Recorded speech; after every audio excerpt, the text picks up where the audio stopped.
Here we are again for another episode of the Hourglass Podcast, where family law and psychology intersect. You've got to decide, how do I celebrate the Yuletide season this year? Who do I buy gifts for? Who do I take off my list? Should I plan my festivities in keeping with the ones from years past? Will I spend my time with the same people? Will I go to the same places, prepare the same celebratory feast? Or will everything be drastically different? Lisa Gache, who is the founder and CEO of Beverly Hills Manners.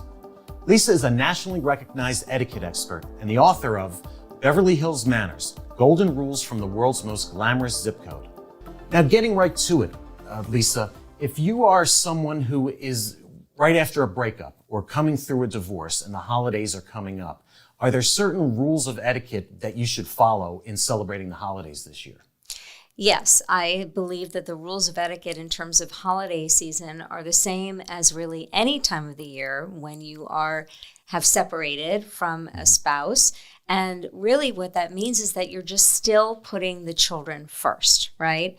So everything you do is about trying to maintain, I think you mentioned the word tradition, trying to maintain traditions, trying to maintain all those things that make us feel warm and fuzzy at this time of year, despite the fact that you are maybe solo and taking turns with the children. So that continuity, that tradition, that making sure that they come first is paramount, holiday time or any time.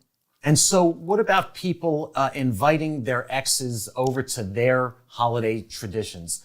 Is that something people should do or something they should stay away from? Well, everything is situational, right? And so if it depends on the breakup.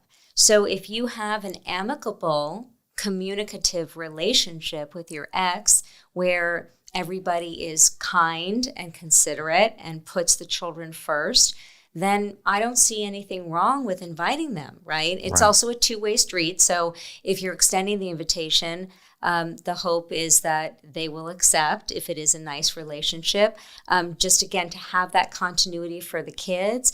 But if you don't have that kind of relationship, I do not think there's anything that there certainly isn't in the book of etiquette that says you must invite because you don't want to add stress, right, to that situation. So it really is, with everything when it comes to etiquette, it's situational. Right, and so I'm a divorce lawyer. Yes. And people come to me with very conflicted and complex divorces. So my advice to my people is just do your own thing, because if they're using me for their divorce, they probably don't have that sort of amicable, friendly situation. Exactly. And it could be that it starts off where it isn't a good, divorce and there's a lot of feelings, right, of hurt. Yeah. But over time, maybe that has dissipated. And so then they can come together. But I agree. If you're divorcing in the first place, you probably need some space. Right. So best to have two separate, holidays. Yeah. So what about the situation if you had a particularly good relationship with your in-laws? Yes. Say you were almost best friends with your mother-in-law, and now you're not celebrating with your ex-wife, for example. Yes. Is there a certain way that you should handle that situation? Again, I would say situational, right? So it depends on your relationship with your ex, because if your ex has very strong feelings about keeping everything separate, and maybe if especially you were the one who asked for the divorce, then it's really painful to see that there's still such a tight relationship with the parents, right, versus the spouse. So I would kind of yield and defer to the ex-spouse's wishes and try not to go against that. Because what I deal in is constantly the idea of putting yourself in someone else's shoes, right? Treat others the way you would like to be treated. So if we, in any situation, if we, imagine ourselves lifting out of our body and into someone else's shoes, how would we react? How would we, move forward? What kind of actions would we take? So we always have to think first, right? And then that can hopefully, get us to that appropriate behavior or action. Absolutely. It's that perspective taking. Yes. The way I asked the question was, for example, I had a great relationship with my mother-in-law, but that's not where the question starts. Right. Exactly. There's all the backstory involved there. And we have to, we want to just protect And we want to try and adhere to the wishes of our exes, again, hoping that it is, or trying to keep things as amicable as possible, right? Why add fuel to the fire? Where can people use their friends to make the holidays easier post-breakup? Yes. Look, our friends are often regarded as our family, right? And so oftentimes to have that support, to have that wing person is, I think, an excellent person or people to lean on in these circumstances when we feel very much alone, right? So as I said, when, my friend had the T2 and she had the children there, but then to kind of grow that feeling of people around the table, she started to invite friends. I always think that it's a wonderful idea as long as the children don't feel that they are not having that time with their parents, right? So if every single thing you do is with a bunch of people around and then you're off having cocktails with your friends and the kids are kind of sitting in the corner, that's not ideal. So it's use them as a support, but not as a replacement for the relationship building with the children. So Lisa, how would you go about cutting off your ex's family around the holiday times if this is a brand new thing? Do you send a letter or an email or a text, or do you post it on Facebook, God forbid? What should people do? I think you just answered your own question there. Yeah. But yes, in the sense that we do, a lot of people take to social media, right, to make these big announcements. And that's not something I would advise at all, because if someone is close to you, we want to make sure that we have that interpersonal relationship. So best advice is to pick up the phone and share with people, because nobody likes to find out anything secondhand, right? And we also don't want to blast something on a billboard for the world to see. So we want to think about the idea that privacy is paramount. And if you're communicating something, it's just like when you get married. The opposite of this, you don't want your friends and your family, especially if they read something on Facebook before you've called them in advance. So you want to try and have these individual touch points with people in your life. So something like an email or anything on social media seems cold and very distant. So just these intimate exchanges are absolutely what's preferred, because people just will get very, very upset otherwise. Yeah, and I sort of made the joke about Facebook because 14 or 15 years ago when I was getting separated, we decided how we were going to announce it, how we were going to tell people. And one night I was fooling around with Facebook about once we announce it, how do I list myself as single? I must have clicked something, so it went out that I'm now single. Yes. Everyone started calling, what's going on? And I said it was an accident. I don't really mean it, but then a month later they found out we were getting divorced anyway. Exactly, and that is that status change, is that, check alert. And it's different also if we're a celebrity, right? If you're a celebrity, every single celebrity takes to social media to make the big announcement. But if you're not a celebrity, you don't have to do that, right? I mean, we'd like to all think that we're celebrities, but honestly, it's nobody's business. And less is more when it comes to that type of communication. Again, to protect the children, because it's really nobody's business. And so we talked about if you had a great relationship with your in-laws. What would you suggest as far as communicating with the in-law if you've made that decision that you need to step back for the benefit of your ex? Yes. And, one of the things that I love at holiday time, more so than even the gift, is a card, right? So there's nothing to say that you can't send a beautiful holiday card that communicates your sentiment, that lets them know that while, obviously you're no longer a family, that you still care for them and that you still wish them all the best at this time of year. And, that keeps the lines of communication open, but also I think adheres to your ex's wishes. But really, when we put pen to paper and we take the time to write something, it takes an effort, right? You have to get a stamp, you have to put it in the mail. So that really conveys heart. And I think that's all anybody wants this time of year. So that to me is totally fine. You don't have to spend, money on this big lavish gift, because that is sometimes not as meaningful as a note that we actually keep in a drawer for years to come. Right. Right? Handwritten note. Yes. You can't go wrong with a handwritten note. Sure. So, Lisa, I've got a couple of good manners versus bad manners questions for you. Okay. If you receive a gift from your ex's family member, Yes. and then what do? Is it good manners to send a return gift, or is it bad manners? Got it. Okay. Well, just as if in any gift exchange situation over the holidays, there's often times where we'll have a friend, we'll go to coffee or something and they'll show up with a gift and we didn't have a gift for them, right? So you don't have to then run out and buy a gift because then that may seem a little bit disingenuous, right? But if you receive a gift from some, one of your ex's family, which is wonderful, you graciously accept, right? And then what you might say is, let's definitely make I'd love to take you to coffee, or what you might do is write them a very lovely thank you note afterwards.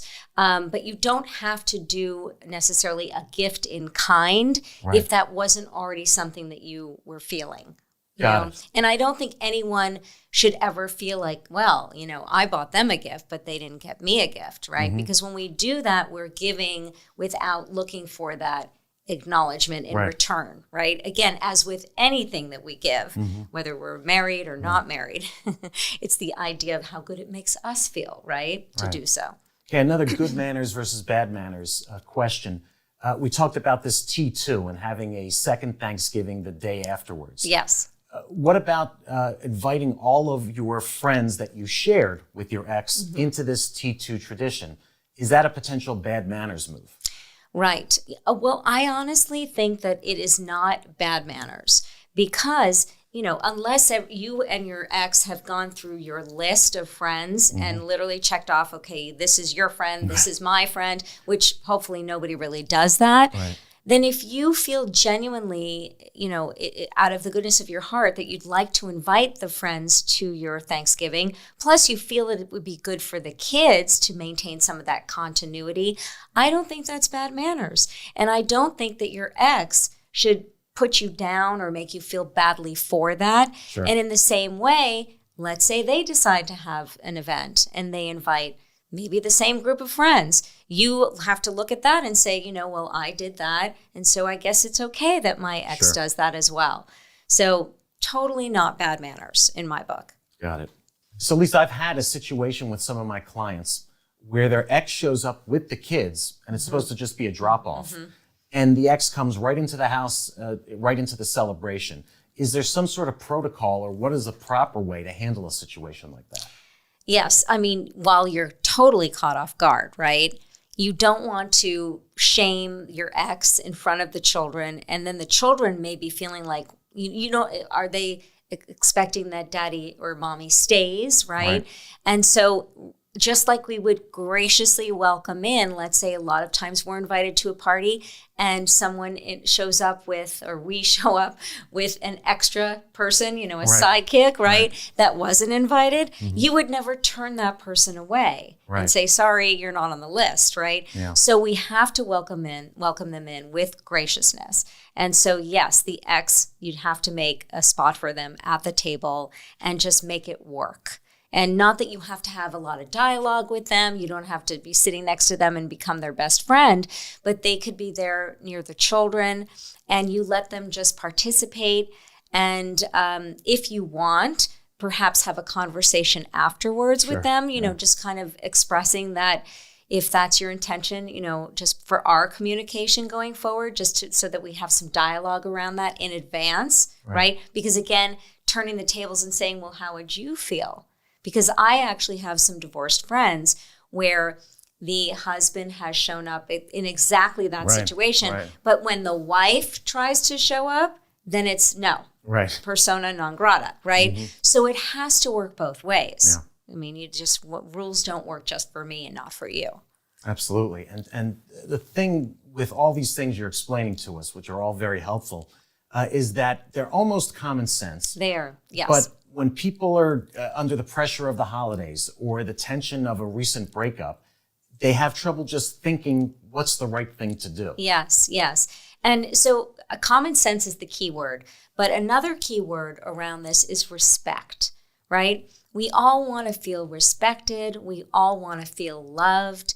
And at holiday time, we're all walking around with almost like exposed nerves because we have such high expectations this time of year. And it's such a time of year where you want to have people around you and feel loved, right? And so whatever we can do to make that happen and kind of maintain that feeling, we're desperate to have. So we really just have to think about in every action that we're doing, every, communication, every touch point, that we show that respect, that we show that love. So if it's adding the extra emoji on a text to someone or, writing that handwritten note along with the gift that you would give them, or just taking the time to just sit down with somebody, look them in the eye and have a conversation and be really present for that dialogue, right? Because so many people have that phone slapped right on the table and they're multitasking and then you don't feel special. Right. You don't feel respected. Yeah. So honestly, most of communication breakdown really happens because of this domain that I live in, which is your manners, right? Yeah. Because when we feel like someone is rude, then, it's really that feeling that we aren't important enough, right? And no one wants to feel that way. Right. Okay, Lisa, do you have a top 3 things in terms of good manners versus bad manners that people can take away during the holiday season if they're going through a breakup? Yes. Okay. So first of all, in my book, I have a whole kind of chapter devoted to this. It's part of the chapter called Unmentionables, but I titled the divorce section Doing the Splits. Okay. And so in terms of, how to handle these types of things, I would say, again, privacy is paramount. I would say treat your ex, if you need to, if they're being bad, you need to treat them like you would that kind of drunk uncle, right? So we need to distract and deflect, right? So that may mean taking them and physically bringing them into another space like you would even a 2-year-old, right?